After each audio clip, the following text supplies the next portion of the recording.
Hey, this is Steve in Dallas, Texas. It's Saturday morning, my friend, and you are listening to Light Talk.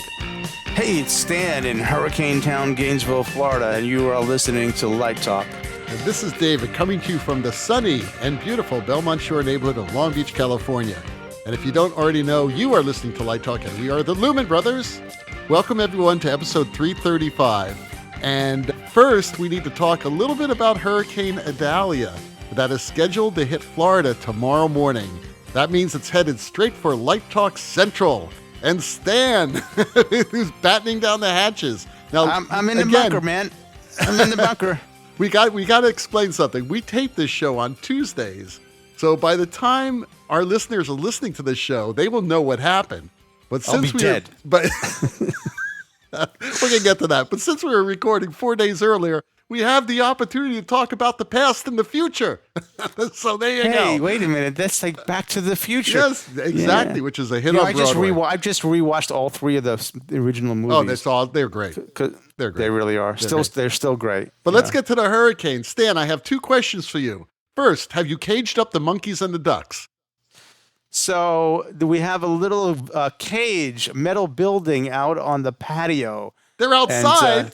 Yeah, they're outside. The ducks are in the retention basin. It'll be water off a duck's back, and the monkeys, I think they're playing some music. All right. The monkeys can ride the ducks to safety as the ducks swim away.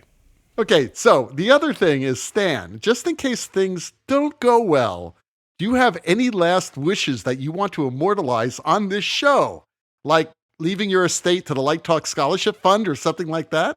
Oh, that's a really nice idea. We should talk about that more deeply. I just want to know if you have any last things to say. Just never know if things don't go well. Yeah, I think I have one request for Light Talk. Please don't. This would be my last wish. Don't let Light Talk ever jump the shark.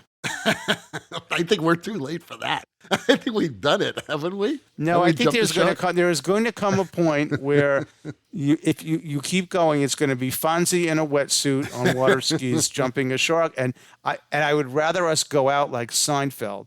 Okay, so I wish that we have a Seinfeld-like ending. Oh, that was a terrible ending, Seinfeld. No, well, it was very depressing, but their ratings were peaked. So I don't. So I think we're still peaking, maybe, but I don't want us to end on the downward side slope. I want us to end at the peak or before. So that's your last wish, that it's going to be immortalized forever in that satellite that's going out, that time capsule. That you don't want us to jump the shark. Everything else is fine. Don't jump the shark. Okay, everything else is fine. Just don't jump the shark. Well, good luck, Stan. Okay, and we'll know next week whether or not everything is okay. And make sure that none of those monkeys get out. All right, so let's get started. Steve has the first question of the day.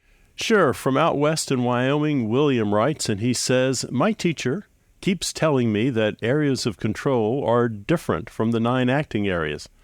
This doesn't make any sense. Wouldn't they all be the same size and the same number? William, you just stand up in class and you say, buddy, you don't know what you're talking about, and sit right back down. You stick to your guns.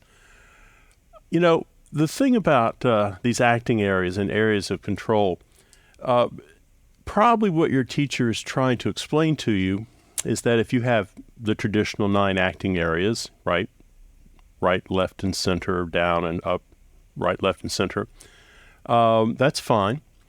But you may need lighting areas that are larger or smaller than the acting areas. So maybe you have 9 acting areas there and you have 9 areas of control. And then all of a sudden the director says, that center area, I like your 15-foot acting area, but could we divide that into 2 more areas? Well, he's talking about areas of control. Maybe if you're doing a proscenium show, your front of house, you've got it focused into 27 spots on the stage. And those are all of your areas of control. And maybe your backlight, you don't need 27 individual areas of control. Maybe you only need left, right, and center. So you have 3 areas of control for your backlight. So it's a moving target. And think about it that way. If you were using a 2-scene preset board and a patch panel, this would become abundantly clear to you. So Give your teacher a break. Maybe he or she knows what they're talking about, and just go with them on this one. David's eating a banana, so he is about to. He got a banana from the monkey cage. The memorial of the monkeys that are soon to be dead in Stan's backyard. No.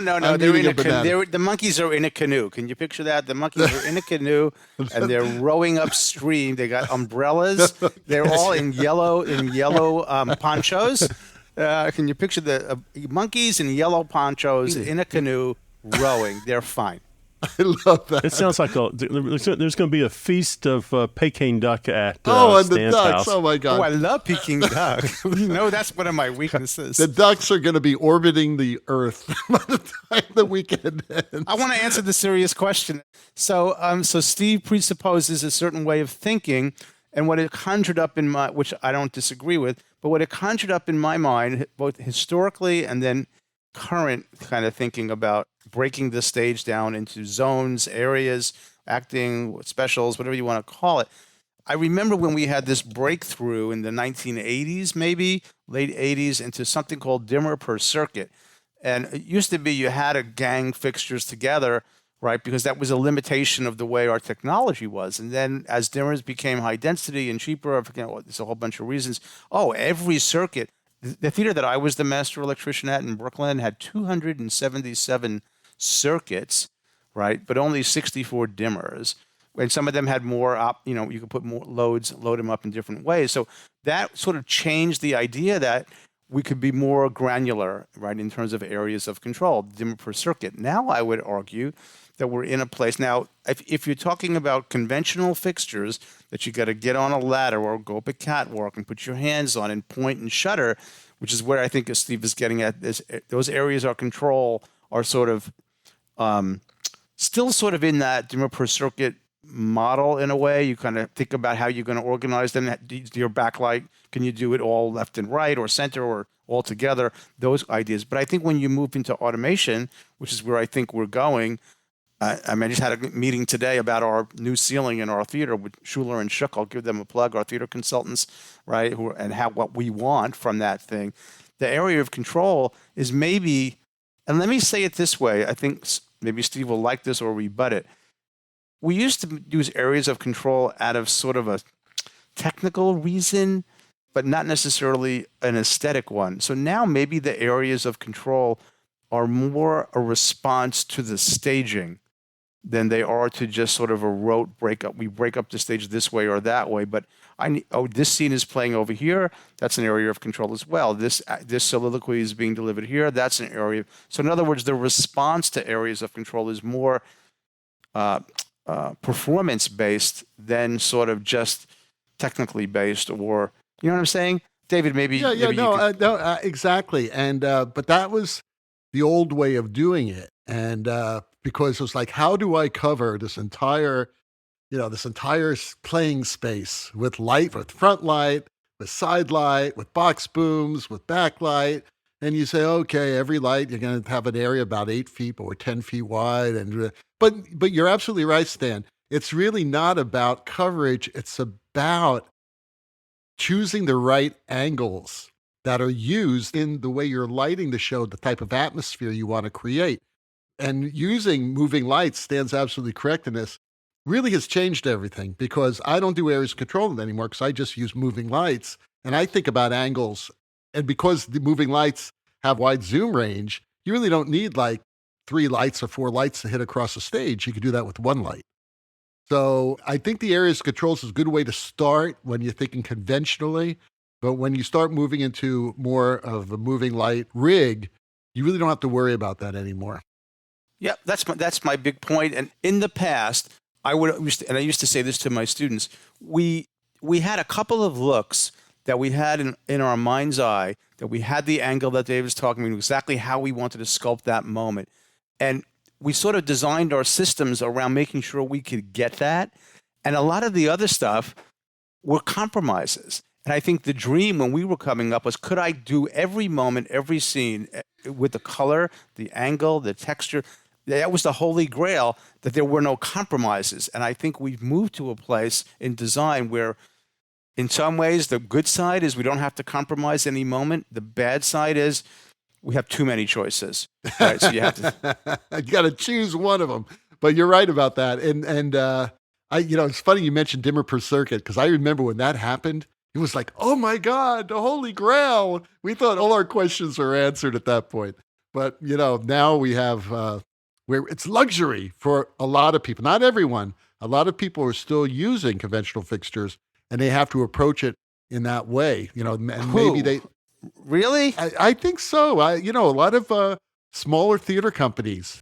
So Thomas from Seattle writes, I am on my department's play selection committee, and I find that just about every show that I recommend is outvoted by the performance faculty. That damn performance faculty. Do you think that I'm being too insistent of considering what my students' needs are?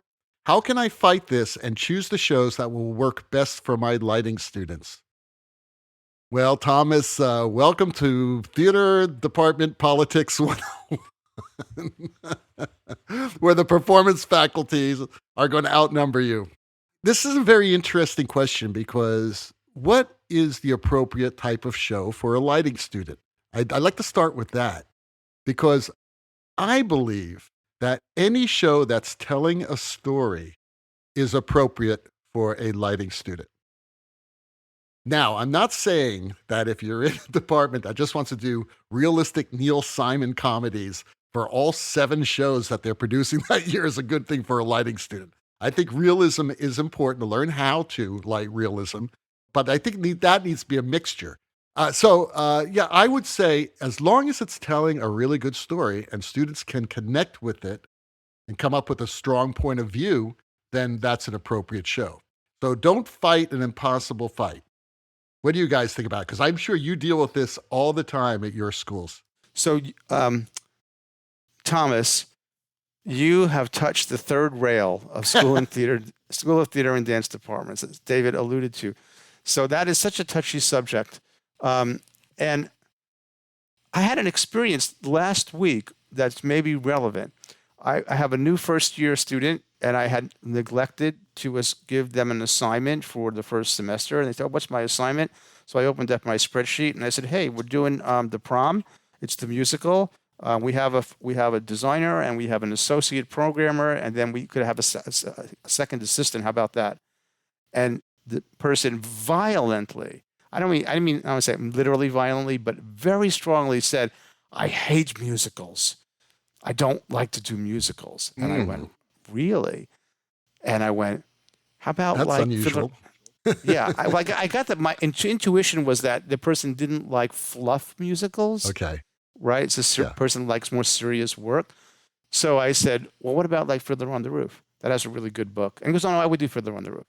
So I was getting this sensibility. And I said, okay, I'll put you on this other. I had an opening on a dance production. He said, oh, yeah, I'd much rather do dance. So, okay. And I did that. But then I reflected upon it, and I'm getting to know this new student. And I thought, I need to make sure that this person doesn't misunderstand how my program works. So I went back and I said, I have to clarify something for you. I run the program, and I make the decisions about assignments. I listen to you, and I'll consider your points of view, and I'll learn what your strengths are. But I quoted this great line from Ted Lasso, which I love. The truth will set you free, but first it will piss you off. So I said, recognize that you came here to grow. So sometimes I'm going to put you on productions where you're weak intentionally. So please understand that. And sometimes I'll put you on a show where you're strong. There's a large matrix. So this question, I guess, we are now, I have to say, things have changed in our school. And the consideration of design opportunities is now given equity or parity with performance. And that's a really nice change to see. So it's a generational shift, and I'm glad to see it. I hope that will take over at your school in Seattle, Thomas. Yeah, but what sort of advice can you give Thomas now, though, instead of hoping for a change of finding shows that would be appropriate for his lighting students? I think you make the point in the meeting, and you say there needs to be equity. That's a very good buzzword these days. It's very in vogue. So So I'm saying infuse that word and say, are we only considering roles? There are lots of roles that are being distributed. But to your point earlier, David, you can learn a lot from lighting Charlie's Aunt too. Sure. Or right. It doesn't have to be, Jesus Christ Superstar. I mean, there's again, it's a complicated matrix, but I think you do have to say, like, for example, I've been wanting our school to do chorus line forever because we're a theater and dance program. And what a great project for a lighting designer to deconstruct, Theron's design, to kind of do a modern version. It would be wonderful. But the answer I get is, but you know how many triple threat actors we have to have? You got to sing, you got to dance, you got to act. I'm like, oh, come on. It's school, guys. Right? Well, I just want to play devil's advocate for a second because you talk about equity, which I totally agree with. The problem is that some people may respond with this line. Well, Stan, there are 312 performance majors, students who need opportunities, and there are 37 design tech majors. I'm just making numbers up, but we all know that there are a lot more acting students than there are designers. So maybe there's that argument, because I have heard that argument before too. All right. It's a very, very challenging thing to deal with. Steve, what do you think? How do you guys do it at SMU? Well, I think, Thomas, if I were in your boat, what I would do is I can only look at the question. So I think you're coming to the ball game way too late. I think you need to develop a relationship with the directing faculty and the people who direct. And this may take you a year to kind of get in cycle. But I think you need to look at the directors, the one or two maybe that you have, and say, I'm interested in this. Are you interested in directing it? And get a sense of what they want to accomplish in the next 3 or 4 years with their acting program and the type of shows they want to do. And then take a look at what they're proposing, and maybe you make a counter proposal that's at least in the same genre that they're interested in directing. I think place selection committees are always weird because they have a lot of people on them that aren't, well, but it feels to me there are people who don't have skin in the game. They're not directing it, or they're doing their one show every 3 years, or, God bless them, you have students who go, why can't we do Chorus Line? Or why can't we do Frozen? So everyone comes to it, and there's so much noise in that pre-process of selecting a season that a lot of things are never going to work. And some good ideas then get kind of left on the floor because of all the kind of oddness that's happening around them. So I would say, chat with the directors, chat with the department chair, lay out your goals for your undergraduates or your graduate design program and say, this needs to happen over a 3-year period. We need a big musical. We need, a Neil Simon. We need whatever. We need this in my neck of the woods. How can we accomplish it? And start looking at this as a multi-year process as opposed to, well, it's November, let's all read the plays and pick next season. I think a lot of this, people pick their seasons way too late. And, you could pick 3 years if you wanted to at one time and get an idea of where you're heading and where you're going. So I think you've got to get more involved with the directing faculty and the chair, setting your goals for your program, letting them know what your goals are, and listening to their needs and respecting what their goals might be. I think that's great, Steve. And I kind of encourage people to do that as well. Piggybacks on something Steve said. We have now moved, and I was advocating for a while, that we're doing two years in a row, 2 years ahead of seasons. So that's changed. And now, interestingly, the opposite sort of what Steve is saying is the proposals that come to the committee, and there are sometimes directors on the committee, it's the decision about who's directing is being done by the chair. So the plays come in, or the titles come in from a variety, a full wide range of constituencies, and then the committee considers them. Production management looks at it, design everybody's looking at it, and then the season's selected, and then like a producer, the director then of the school seeks the directors. And so it's the opposite of the skin in the game, because what made it very toxic for us is the people with the skin in the game were saying, I'm doing this play. This is the only play I'm going to do. I'm not doing anything else. And they would basically, hamstring the committee. The committee really had no choice. And it was really became quite negative. So now that's sort of been removed. And in a way, it's been working better, believe it or not. Well, the other issue here that we don't know about Thomas, I'm certainly blessed with 3 theaters. So for me, I'm also chatting with the directors about proscenium versus thrust versus black box or arena. So I'm also looking at the architecture of the theater, which has a lot to do with the demands of the design. So, Thomas, you might have the same thing. You might have a little bit of influence there on, not every show needs to be done in the black box space. So Lauren in Dallas asks, I am a very strong personality, and I have been called an idea machine. How do I know in a design meeting if I'm talking too much and need to stop sucking up all the oxygen in the room? Man, you are a woman after my own heart. It's about active listening. I would just give you one of the 7 habits of highly effective people that I think is the hardest one for everyone. I think most people, not all, but most people love talking about themselves. It's just kind of the human nature for many. And one of those 7 habits is this, and I try to practice it, and it is hard for me. But seek first to understand, then to be understood, which means active listening. But that doesn't mean you have to shut down your idea machine. If you're getting a lot of ideas, write them down, put them in an organized fashion, and then when you get the opportunity to deliver those ideas, do it in a concise way, and it will have greater impact. This happened to me today. I knew I was going to be in a meeting. There were going to be 15 or 18 people. In this case, I don't think I was the smartest guy in the room, but I was close in terms of this particular subject matter.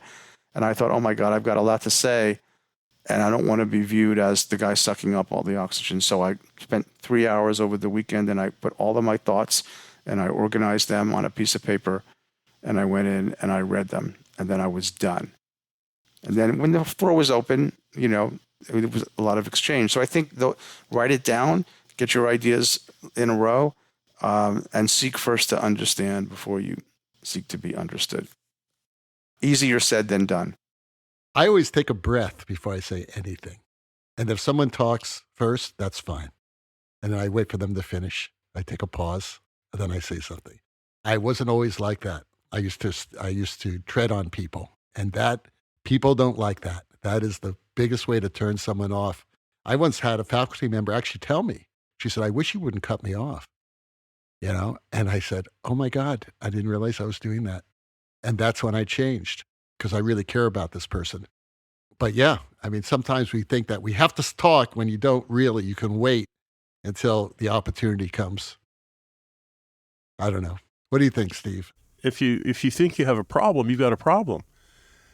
If you're in the room with half a dozen people and you are constantly talking, and I don't know, let's say you're the lighting designer, and you've finished your kind of gig and you've said what you had to say about the lighting of the show, and now you start to constantly interrupt the set designer with your ideas about the show, and then you interrupt the costume designer, and then you interrupt the director, and it can get out of control. I think the thing is, sometimes, particularly if you are inexperienced, you feel that the space should always be occupied.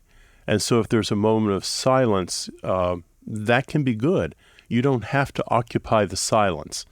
You don't have to, sometimes people make the obvious statements, and they think that everyone in the room is so grateful that they've told everybody that it's going to be a hard show. Well, take a step back and let other people talk.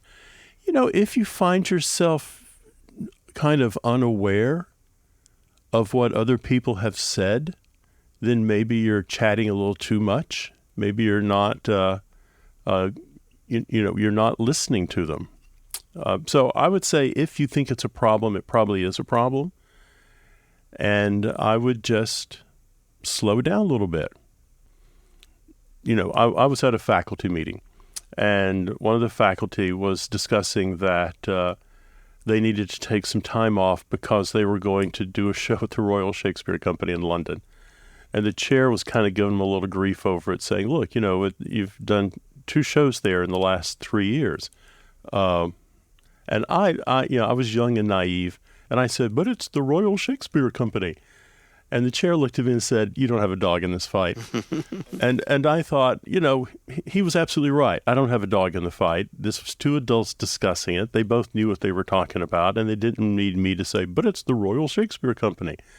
So sometimes, don't state the obvious. And if you don't have a dog in the fight, don't get into the fight. You old people out there are listening to Light Talk, and today we're sponsored by a public service announcement from No More 10 out of 12s. It's late summer, and you have finally landed a job on a film set. Right about now, you're feeling good about yourself. The tech language at the top of the day was new, but you managed to find the apple boxes. You even rigged a martindale. But lunch at craft services was a disaster, and someone went hungry all day. What you need to know before day 2 on location.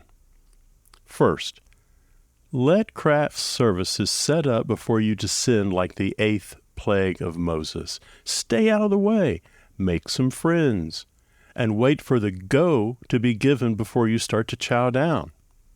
Number 2, if you see a great dessert, grab that first. The green beans, the fried chicken, it's not going to run out. The cheesecake, it ain't long for the world, my friend. Number 3, plan your work route around the craft service table.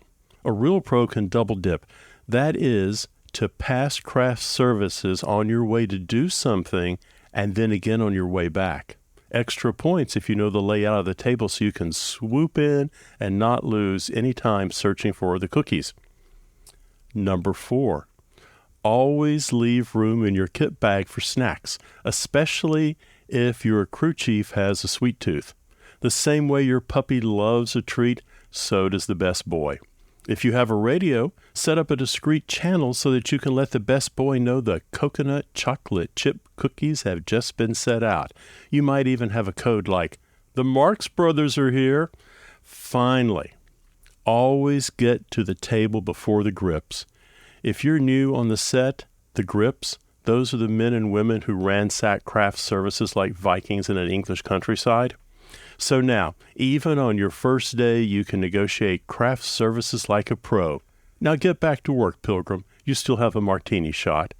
This has been a public service announcement from No More 10 out of 12s. And now, back to Light Talk.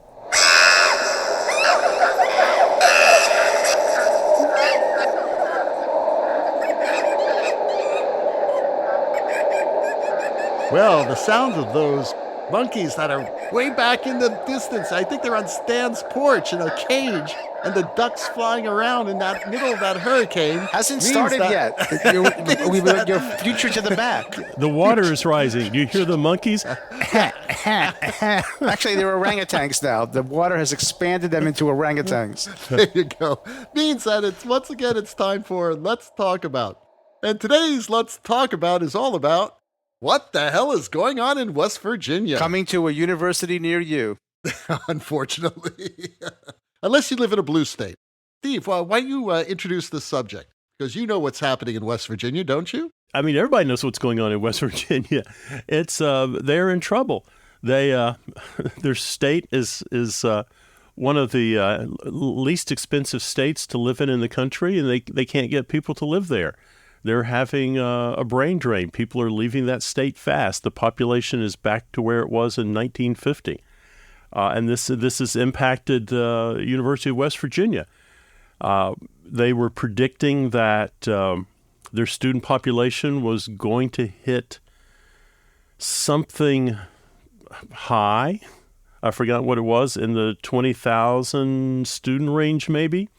And so they were planning their budgets based around this additional income that was going to come in over the next 4 or 5 years. And instead of a growth of students, they have had a reduction of students. They're down to, I think, 16,000. So they're in budget trouble, and they're finding themselves facing a $45 million budget shortfall this year.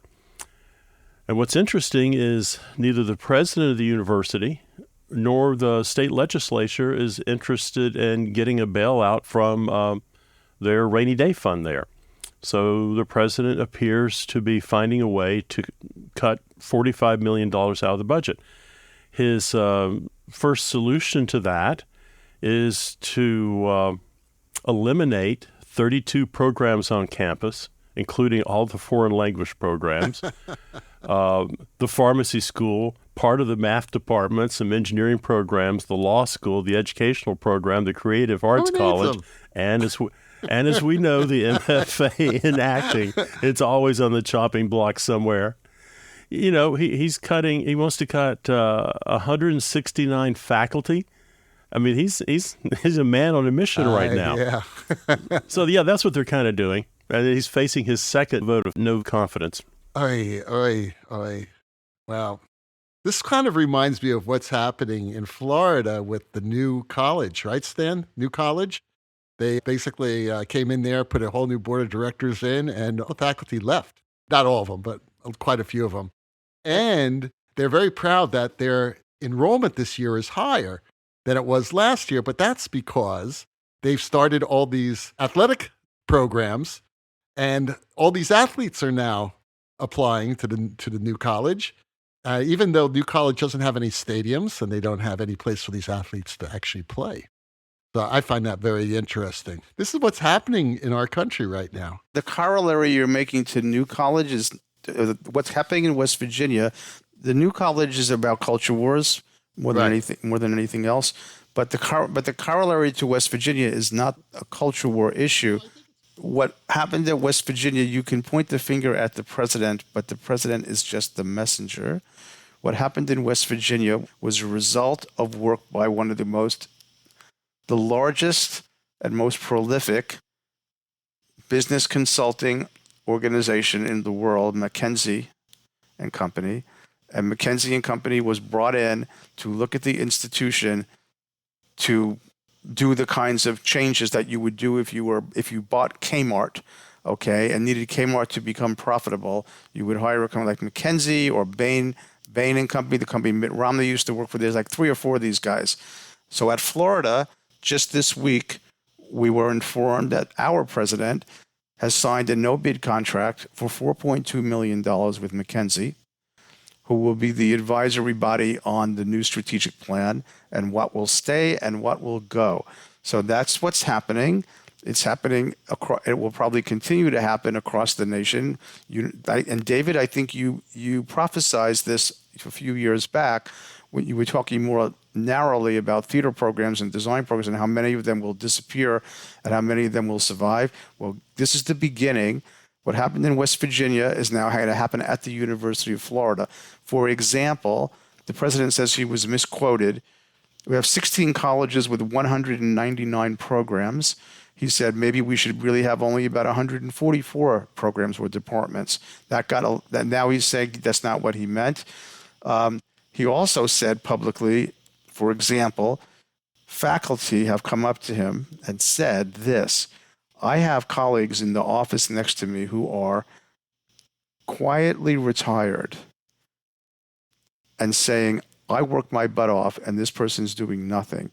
I've never met anybody at my institution who I would classify, and he said he had never heard that term, but we have heard the term quiet quitting. So this is part of a huge disruption. So I think, like I said at the top, yes, what happened at West Virginia, I don't know if it's going to come to Steve. He's a private institution, but taxpayer-based institutions, it's coming to a school near you. It's just the beginning. we survived Bain 25 years ago. Bain came in, and I didn't know who they were.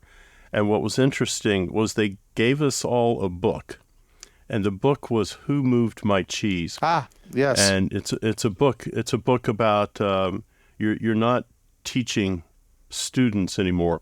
You have clients.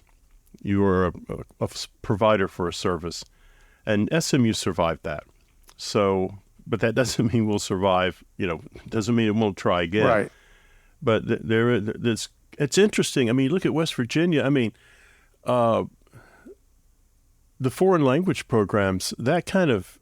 I'm sorry, my brothers and sisters. I understand why you go after an MFA acting program, but it's foreign language programs. And the alternative to that is they're going to give the students an app, dual language app, and so that gets rid of Fulbrights. That's a damaging thing to get rid of, and it's the law school. I mean, this is not like a basket weaving class somewhere. They're going after some serious programs over there, to the pharmacy school. This is not good. This is not good for anybody, because all of a sudden, if this happens, and I was surprised the legislature voted down today a $45 million bailout for them out of their $500 million rainy day fund. And it was a bipartisan bill that went before the legislation. They voted it down. And it's $45 million. I know that's a lot of money, but when you're at a Research One facility, $45 million is just not that much money. And so now they're looking at the sustainability of all the new construction they've done, building a university, building buildings rather than building faculty and students.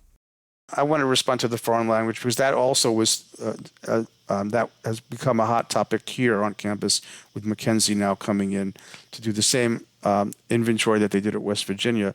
So there's a difference between speaking a foreign language, translating, and learning a language. Translation, so for example, I had a colleague who was a multilingual dean. She made her research in the translation business. She had a private business where she did translation.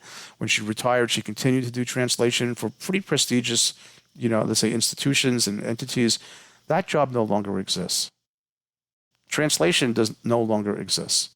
Okay, so now learning a language to understand the linguistics and the fundamental roots of Latin or whatever the language is based on, that study of language is one thing, right, which is a different thing than learning a language so that you can communicate on a design team in China.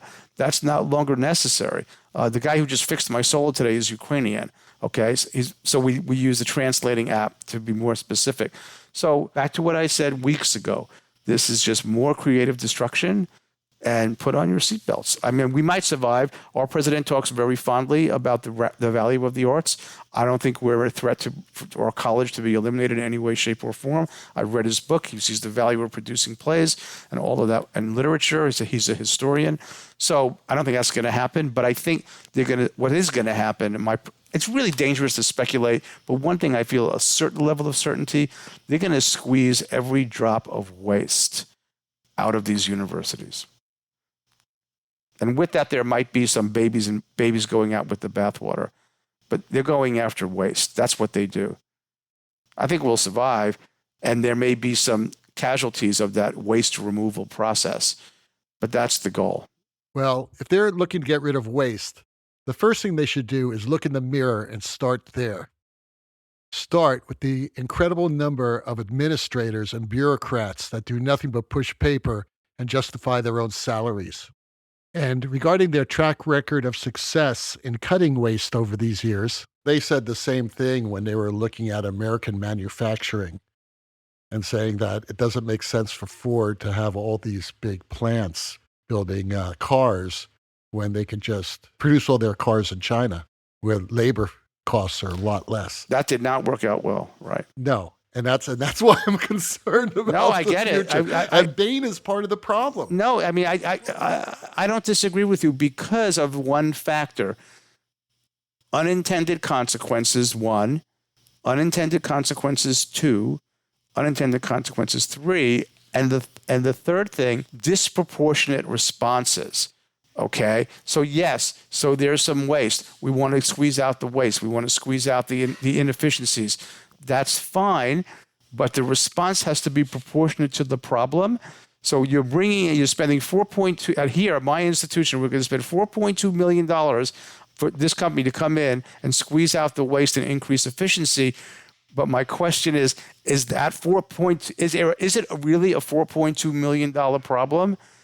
It may be a disproportionate response, and it may come with unintended consequences, like your Ford example. When Alan Greenspan got out in front of the country and said, we don't have to make anything anymore. It's a global society. We'll offshore all this manufacturing to Asia. We'll get cheaper products. It'll be good for the world. It'll put those people to work. And then what happened?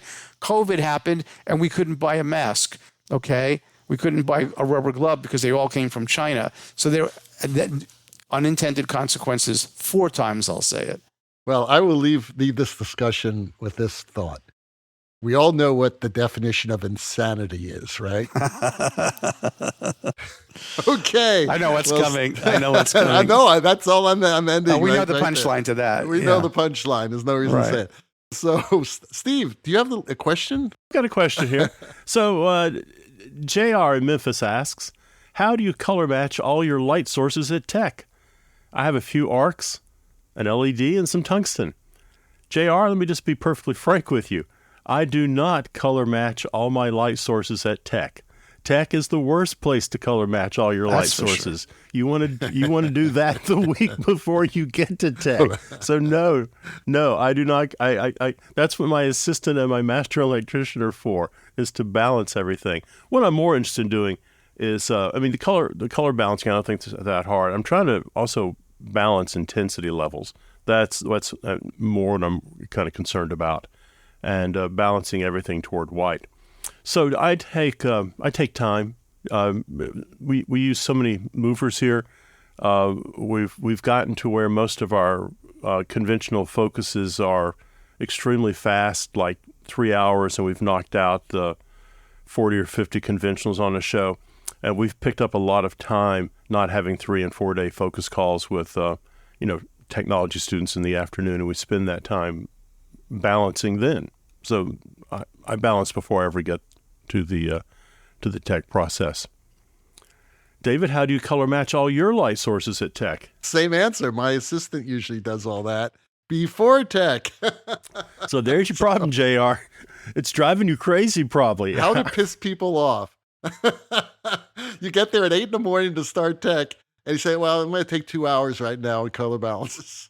How not to get hired again by a director. Color balance, we don't really have to anymore, because we really only have 2 flavors of lights. We don't have any arc sources that we're using anymore. Everything is either tungsten with the gel or LED.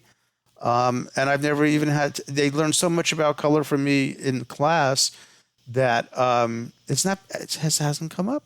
Well, the problem, Stan, is that one brand of LED lights and another brand, they don't match. One brand of LED lights has like 7 colors in it. Another one has 8. Yeah, but they're not necessarily playing in the set. I'll have to be honest. I've seen all the I wasn't on campus for 2 years. I did see imagery of my students' work, and I was in by camera, and everything on the photographs looked terrific. I haven't heard about any problems. So whatever they're doing, I'm taking it ain't broke, don't fix it mode. Okay. They're doing. So there you have it. So Stan, this may be the last time that we say goodbye to you. So I just want to tell you how much your brothers love you. Please be safe. And, if things get bad, let the monkeys out, okay? Because at least they'll have a fighting chance. The monkeys just went through a training program because I'm getting too old to start the generator. Oh, they're going to run around in those little things. Well, right. Well, it's one of those pull strings. They'll be riding little alligators. There's an image. Monkeys riding alligators in orange and blue. But no, you got to pull that big, heavy string, and I'm getting old, right? And so the monkeys will start the generator, keep the refrigerator. I'm sure we'll lose power. How many monkeys do we have, by the way? We have 17 monkeys. 17? I thought it was a barrel of. That's how many fit. Yeah, no, 36 fit in the barrel. Well, 36. But we have some baby monkeys coming because several of our monkeys are pregnant. I can't speak to that. 36 is a very magical number. That's double high. That's right. Anyway, the rocking sounds of the Luminoids tell us that once again you've spent another morning listening to Light Talk. You can hear our show on just about every podcast site out there, and check out our website at lighttalk.org. And be sure to follow us on Facebook and subscribe to our podcast. That way you will not miss a second of Light Talk insanity. And insane it was. No guarantee is offered regarding the accuracy of any statements or opinions made on this podcast. However, If you decide to litigate, the Snoot Group with the legal team of Sparks, Burnout, and Chase, who are closed right now for a hurricane. for the hurricane. But when they open the office back up, they will defend us until our retirement funds have been wiped out by incredible tropical rains. Light Talk is written and produced by the Lumen Brothers, coming to you from Gainesville, Long Beach, and the Lone Star State. and be sure to join us next week when we talk about more lighting shenanigans and serve you more of our casserole of nonsense. Light Talk, broadcasting questionable Lumen knowledge and humor around the world. So we'll see you all next Saturday morning. Bye-bye from Light Talk. And the vortex.